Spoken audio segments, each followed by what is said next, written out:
Hey, this is Antoine with Learn Local SEO, and I want to show you guys how to get your custom short URL. The first thing you have to do is log into your Google My Business account. I'm already logged in. So all you have to do is go down here to Info, click on that. And once you click on that, you're going to want to scroll down to here where you see the little @ sign. If you haven't done so, you can create your own short name right here.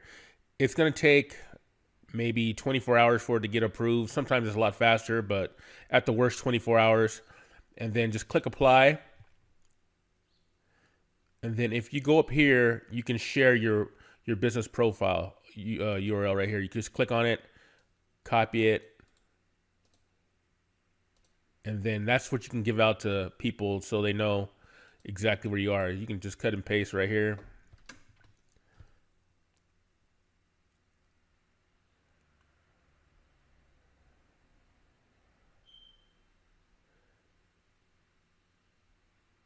And that's pretty much it. So if you guys have any more questions about how to get your custom URL, please let me know. Antoine at learnlocalseo.com. Have a great day.